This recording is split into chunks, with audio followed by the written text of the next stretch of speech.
Hi guys, and welcome to How to Build Your Own Rome. This is episode 7, and today we're going to talk about outdoing yourself and holding yourself accountable to your own sort of level of success. So not comparing yourself to others, really, is going to be today's. Certainly. Yeah. And setting a standard for yourself, setting your own standard, and then either achieving it or outdoing that, rather than so many people are so worried about what everybody else is doing. You know, they sort of spend half the day on Facebook worrying about what so and so's doing, what are they up to, and then what people start doing is comparing themselves to that person.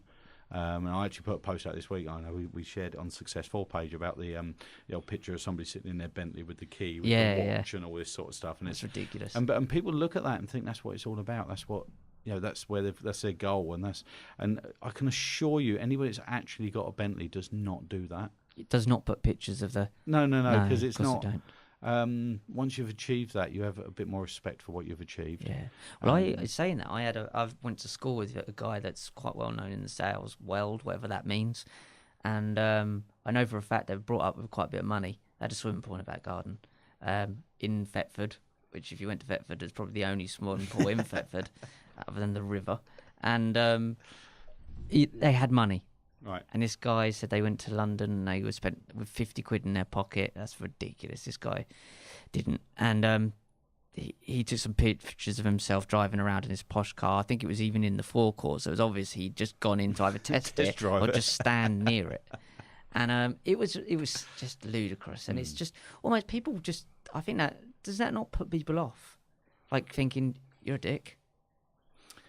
It depends on the sort of client you're aiming for. Are you aiming for that person that's never achieved anything and that impresses them enough to want them to put their hand in their pocket and employ you to teach them the skills on how to end up with a Porsche in 4 months' time? Is that the person you're looking for? Is that the client you're looking for? I just don't. I don't understand the purpose of it. You know, we show everyone what we've got here because we want people to come in and make use of it, and we want people to. It's not a look what we've got. You could have the same in 6 months' time if you follow our program. That's not what it's all about. Of course not. But yeah, it's a strange sort of. I think it's the social media thing. I think it's where social media needs to calm down, because I think people personally have stopped doing it. Because you look at a lot of people's personal accounts on social media and you would think they don't work. They're on holiday all the time. They love life to the fullest. When you actually meet them in real life, they're miserable as hell. They're doing a job they don't enjoy. Yeah. And I think people's personal accounts, people have calmed it down because I think people see through that now. Yeah.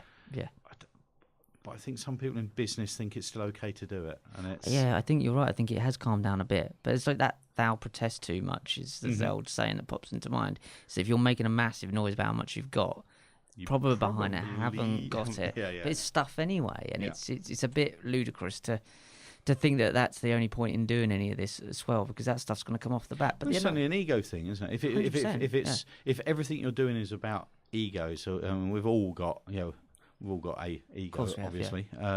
But if the only reason you're doing it is to impress other people, is you're probably doing it for the wrong reason. You're also going to be terribly disappointed as well. Yeah, because people aren't. In most cases, people don't give a damn. No. They might follow it and they might click like, but that's more because they're just keeping an eye on what you're up to rather than nosy. Actually wanting. Being nosy. And I don't know. It's just. I don't see the need for it anymore. I don't see the need. I think so many people just see straight through things like that it's just fairly pointless. Do you think people see it as if I say I've got this car and I've got this house, I can attract a certain client?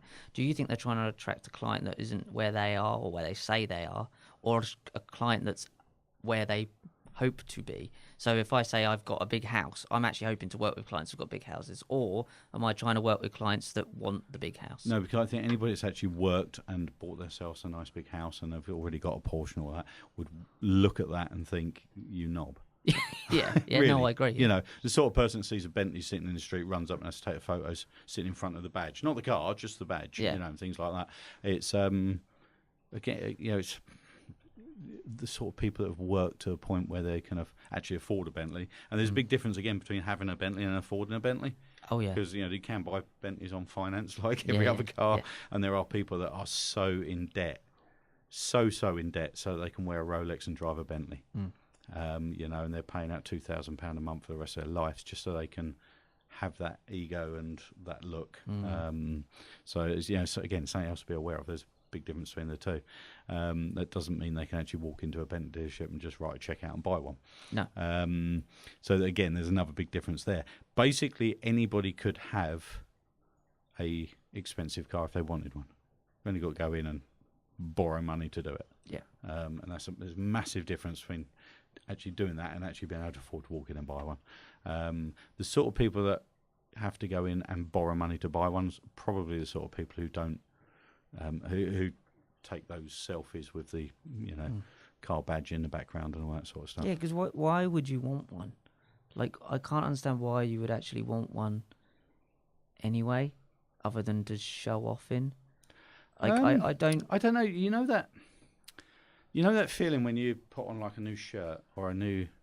Yeah. But you get that same feeling in a nice car, or when you're wearing a nice watch, or you're wearing a nice pair of shoes, or something like that. So I can understand if the people who are doing it to enjoy it, and there is a certain enjoyment in driving a nice car and that sort of thing. There's lots of people and there's lots of people out there that have got very nice cars, but you never see them out in them because they're not purposely bringing it with them just to show off, sort of thing. The sort of person that has to pull up right outside the front door of the hotel and things like that because they've got a Bentley.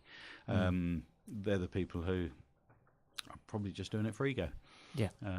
But and these people, but whatever their reasons are, whether they're, whether they can actually afford it or not, whether they're doing it because of ego or because they want to drive a nice car, or whatever their reason. The point of this is to stop comparing your situation to their situation, because you don't know their situation. There can be 100 different reasons why they've got. I keep saying Bentley, just an example, but it could be 100 reasons, but it could just be a company car.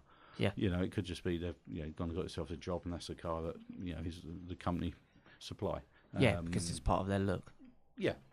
So there's lots of different reasons, but the point is, you don't know the reasons. You don't know that person's situation. Stop comparing it to yourself and your own situation to that. Yeah. Worry about where you are, where you want to be, and how you're going to get there. So that brings us to the Simon Sinek point was, so his point was outdo yourself. Yes. Not trying to outdo others. So I'll just quickly read the top bit there. So finite players play to beat the people around them. Infinite players play to better themselves. To wake up every single day and say, how can we make our company a better version of itself today than it was yesterday? How can we create a product this week that's better than the product we created last week? That's it. So it's to do with outdoing what you've done already and not worrying about the competition. I remember watching this. I'll go back to wrestling again because I've learned a lot from wrestling. Somehow I learned a lot from wrestling. Also, how to wear your pants and jump around on a trampoline. Which is very Learned important. that, which I'm very good at, actually. But also, there's two big wrestling companies. There was one called WCW, which was Ted Turner's company, and there was Vince McMahon, who's the big one, who still owns the big wrestling company. And this Ted Turner's was outdoing the WWE in the 90s really well. And someone asked him, well, what did you think to Vince McMahon? He said, I didn't think anything because I didn't have enough time in the day to worry about what they were doing. I only had enough time to worry about the day what we were doing. And eventually, obviously, Vince McMahon ran out. And the point was that he was concentrating on what he was doing, not what they were doing. That's it. And that's so important. Just worry about yourself. Set yourself a standard. Set yourself a goal and try and smash it. And once you've smashed it, set yourself another one and continue doing it. I think not caring about your competitors is a silly way to go. I think you should keep an eye on them. I think you should be watching the competition. I think you should be... I don't think it's about not watching them. I think it's about not comparing. And when I say that, it's good to know what they're up to. Yeah. Because they may have a great idea that you want to steal, and that's business. He did a lot of that. That's business. So, that is business. You see someone doing something and think that's a really good idea, but I can do it better. Yeah. And that's the company that succeeds. Yeah. It's not always the first company to come up with an idea. It's the one who makes the most of it and does it better. But yeah, really, really important that you just keep an eye on competition. Just stop comparing yourself to them. Worry about what you're doing. Worry about how you're going to move forward and how you're going to improve your situation every single day.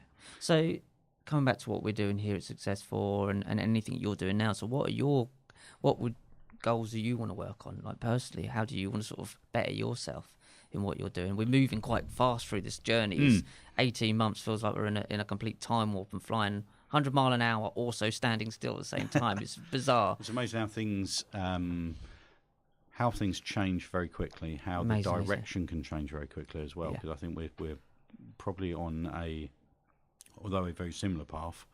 It's a path going down a slightly different route, and I think that's the same with any business. You've got to be prepared to change route slightly, deviate from plan, have a plan B, C, and D. But I think with everything we're doing, I mean, we've got goals we want to achieve. I think we're in a really lucky situation with the people we have around us. We've got other people involved in the business now as well, which is it's really good to see. It's really good to see. Certainly when we're having people approach us about taking it and franchising it and things like that. So it's a really good situation to be in. I think for us, I think clarity is our biggest goal at the moment. Exactly what we're doing and where we're heading. Which is one of it's a fun part. It is the fun part. I think I don't know who I was watching, but he said it was Goldman Sachs and some of the people that work there. They said the best time will be the first few years, be the most stressful time, but also be the most creative you'll ever be. You'll empty the bins, you'll put the kettle on. That's it. You should always be putting the kettle on yourself, you lazy bastards. But it's like later on, you will. I think Rich is talking to me there. No, I'm not talking to you. That was a note to myself. Oh, okay, yeah. You should always be putting like doing these little things. But you said that they're the things that you look back on and you really enjoyed those times at the start. Do you actually, a really good point is that because you're relieved that you got there and you survived? So you look back with do you know what I think that's I actually disagree with that completely. I think that's complacency. I think you get to a point where you think I've made it now and let the cleaner do it. Yeah. The business that survives is the guy that will still, and I would still do it now, and I will go out and clean the windows if I have to. I will. You will, What I won't do. So as an employer, what I won't do is I won't go and clean the windows while one of my employees stands and watches me. I won't do that. But that's a fair point. I've got plenty to do. Yeah. But so at the end of the day, if there's in one of the retail stores, say if I'm there at the end of the day and there's still customers in and people are still looking after the customers, I'll quite happily pick a Hoover up and Hoover. Really doesn't bother me. I wouldn't. There's nothing I won't ask any member of staff to do that I wouldn't do myself.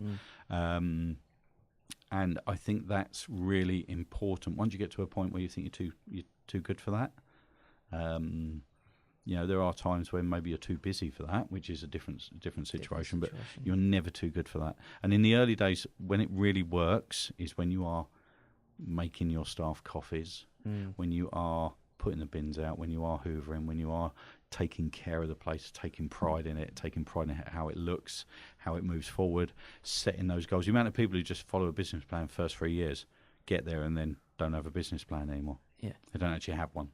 What's your goal for the year? Just try and do what we've done last year, or try and improve on it. They'll pick a number out. We're going to try and do 5% better than last year. Good. What did you do last year? I don't know. I haven't looked. That sort of situation. So I think it's really important that not only do you do it in the younger days, but you carry on doing it all the way through. So your first couple of years seem to be about clarity and about finding your place in your market. In the industry, in the whatever it is you're doing, because it's not going to be what you originally set out to do. It never will be. Yeah. It will never. I don't know anybody I've ever worked with wanted to set up a business doing something and stuck with it in exactly the format they wanted to set it up. Even restaurants I know where they've had to change the menus because it just didn't quite work and things like that. So they've ended up doing something slightly different. I think it's one of the most enjoyable times. It's where you see the most growth. One little change can make a 400% growth and things like that.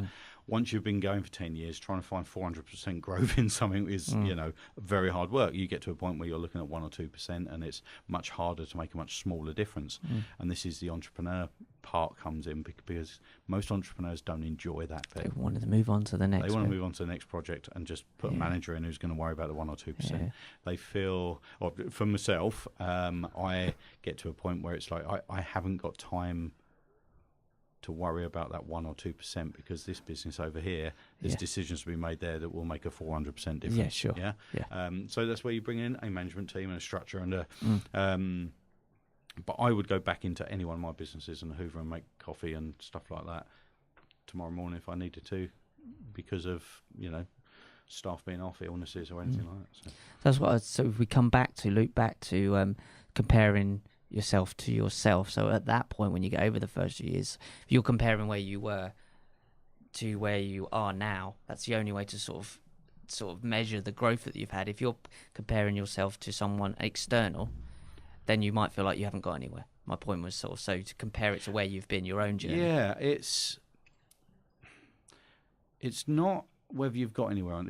If you're comparing yourself to somebody who's taking fake photos of themselves, in 5 years' time, that same person, because he's still trying to impress everybody, will probably be superimposing himself in a spaceship somewhere. Yeah. They'll one up in themselves. They've got one up themselves every whatever you're doing, they've got to be doing better, sort of thing. So, and I think it's actually very demoralising to watch somebody. The amount of people who, I don't know, speakers who want to be the next Tony Robbins, businessmen that want to be the next Warren Buffett, and sad. things It makes like you that. feel sad for them. Yeah, just be you.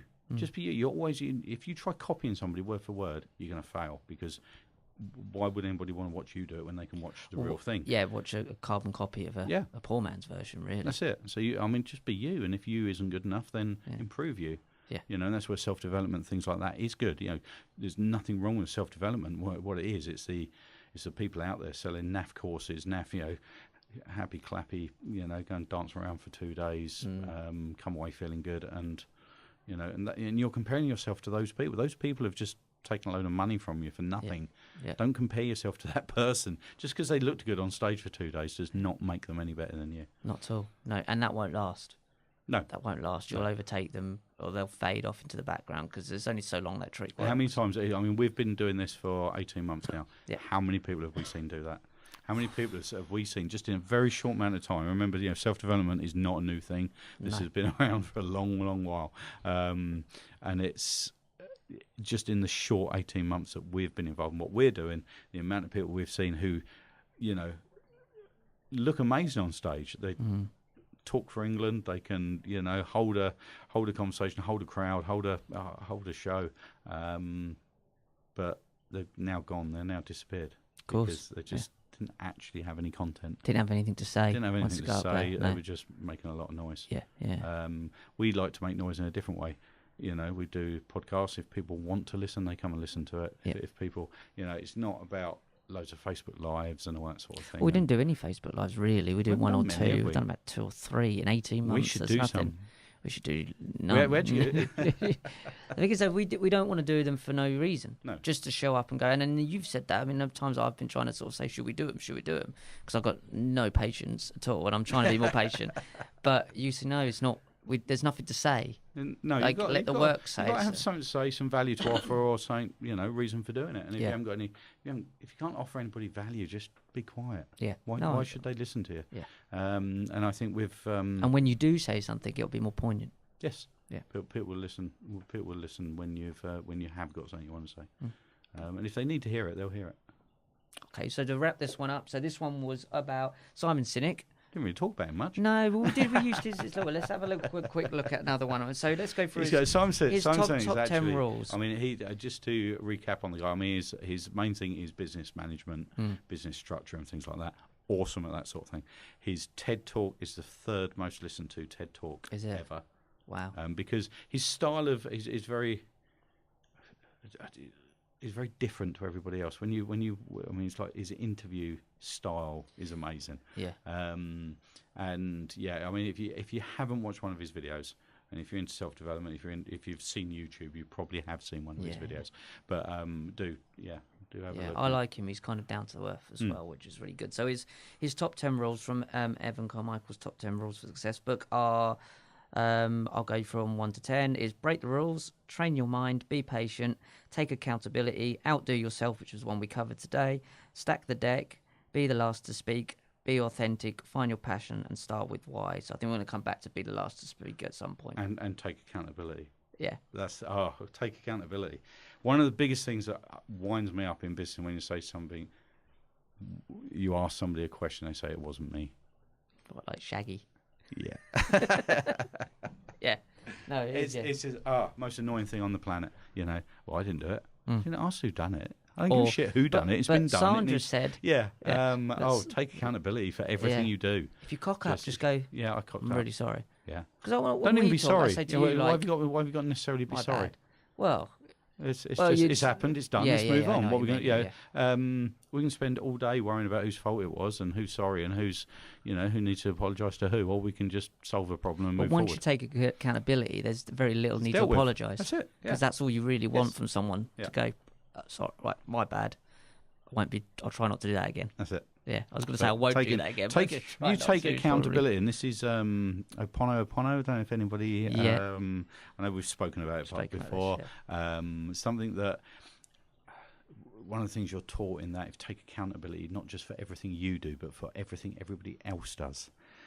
Which seems, but it's real. Well, we'll do a podcast on it at some point, but because it's a little bit less, obvious than that. But yes, it is, good. Yeah. So, guys, if you've enjoyed today, please go back and look at episodes 1 to 6. This is number 7. This is number 7. We got it right this time. So it's number 7. How to build your own road. Rather than try to do We've from got memory. folders on there. Yeah. So this is episode number 7. Please do remember to subscribe and share. We are Successful Global on all social media, and head over to successful.com and join us on there. Subscribe for your free Mindshift magazine. That'll get sent to you each month. And we hope you enjoyed this. Please share with anyone that you think would get some help from this. And we will speak to you next week. Take care. Thank you.